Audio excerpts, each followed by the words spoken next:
Now, the second strike was in 1970, is that right? That's right, yes. And people were a lot more prepared for it that time. Oh, yes. We had the strong feeling months and months before that we would probably have to go out on strike because negotiations were not getting anywhere as usual.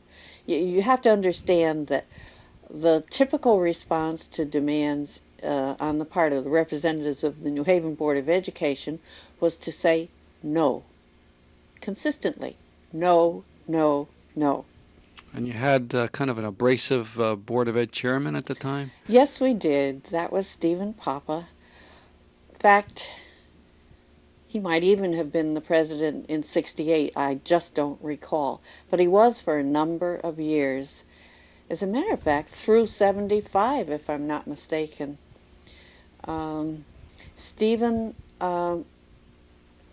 didn't have a pro-union attitude, didn't even have a pro-teacher attitude, though he thought he did.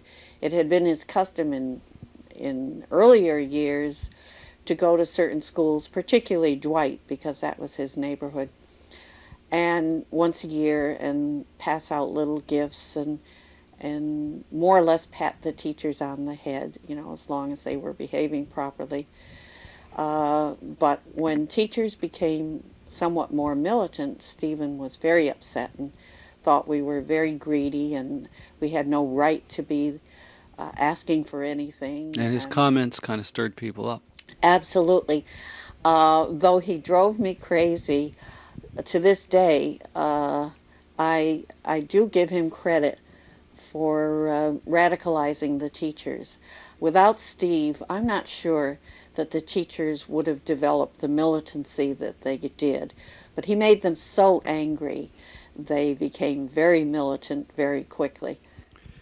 And there was something called the Alternative Schools Committee that was developing over the spring and summer. What was that? That was Tim Crane's idea. He was a member of a progressive sort of caucus that we had.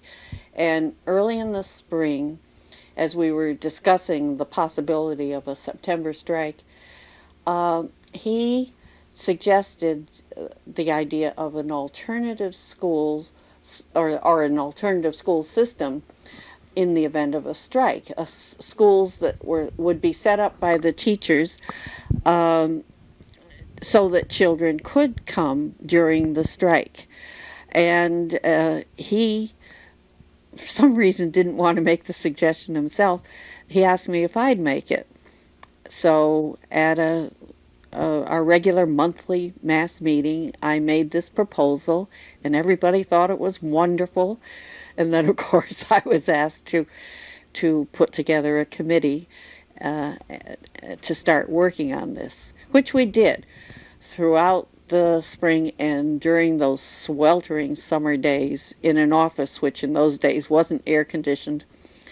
The people who joined the committee were very devoted, and we really worked very hard in finding sites and lining up teachers who would be willing to teach in these schools.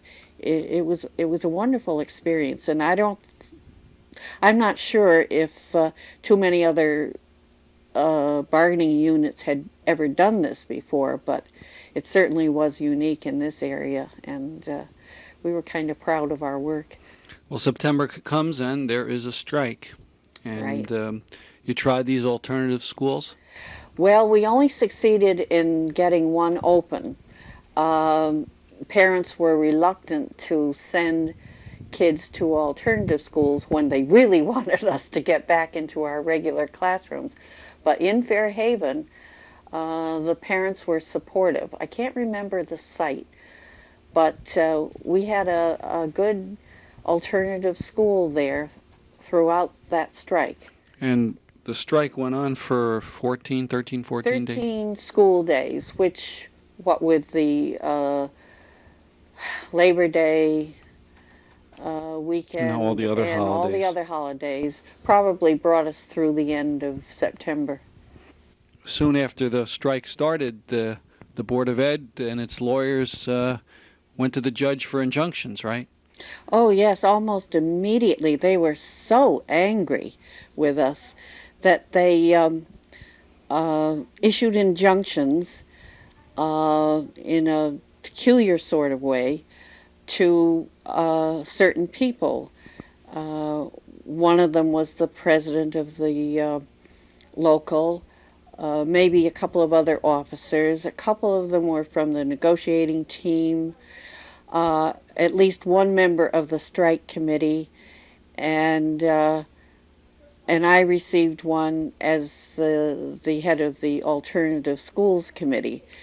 And That these injunctions demanded what? oh, the original injunction demanded that we cease the strike, and not only that, but that we cease and desist from discussing, conspiring, talking, or anything of that sort about the strike, to the point where when we were first hauled into court, the judge demanded that they rewrite the injunction. He said it was totally irresponsible as an injunction, totally unreasonable.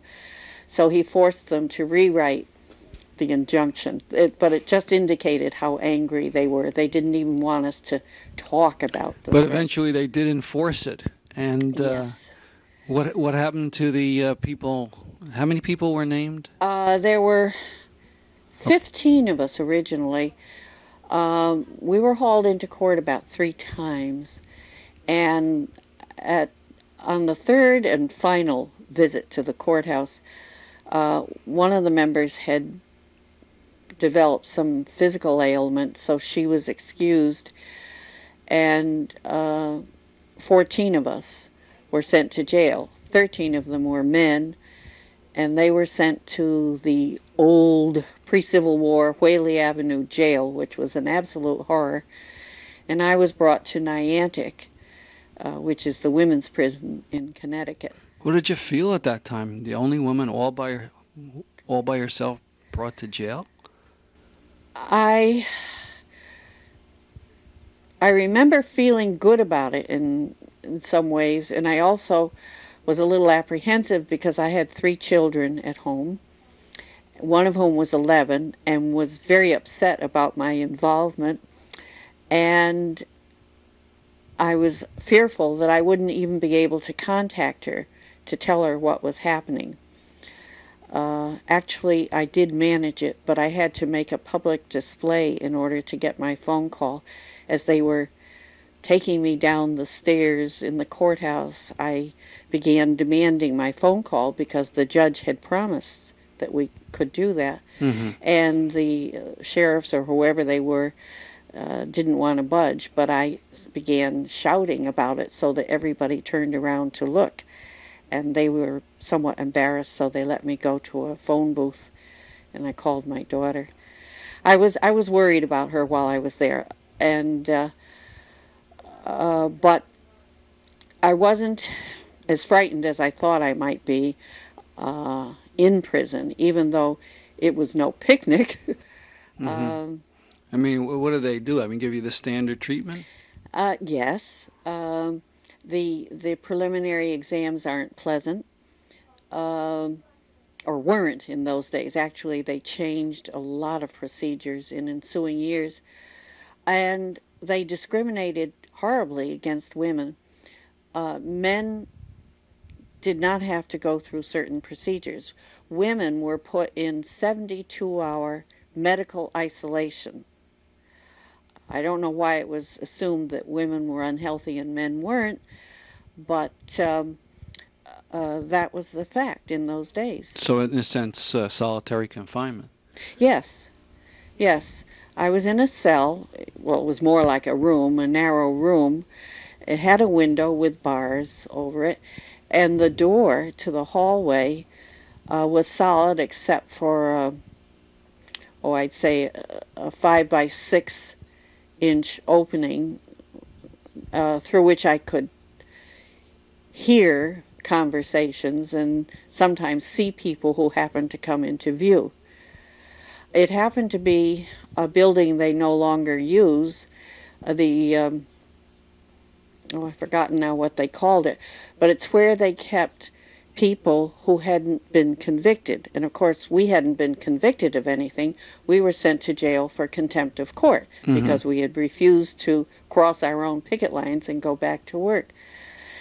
So the place was filled with very young women who were there mostly on drug charges, who And were this is 1970. 1970. So drugs, even then. Even then, although it became much worse, of course, later on. And they sometimes were hauled into court several times before their cases were finally resolved and they were either convicted or released. So there they all were. They were already past their 72 hours of isolation, so they were free to mingle in the hallways and common rooms, and that's how I happened to hear a lot of conversations. And then how long did you spend in Niantic? Actually, about 28 hours. There was a lot of pressure to release the men from that awful jail on Whaley Avenue, and so then they finally informed Niantic, and somebody came after me. I don't remember who, and I got home late that night. Hmm. Yeah, the And next night, actually. was the strike over at that point, or is it No, continuing? no. Um, this may have been midway through the strike. Hmm. I'm very hazy on the dates now, but the Mhm. strike was not over.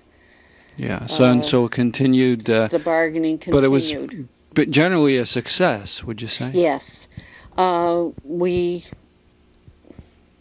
We actually, I think, during that strike achieved a lowering of the class size. We got better salaries and benefits. I'm Mhm. not sure what they were, but and maybe I think improved some other working conditions. So here you went to jail for the union in those days, and for the teachers and for education. Did you feel it was worth it at the time? Oh, absolutely. Absolutely. And I would have done it again, which I did do later on. Where would we be without those strikes? Back in the dark ages. I mean, the days of being patted on the head and not getting any real rewards. Um, it certainly was worth it. They never would have budged, particularly this Board of Education.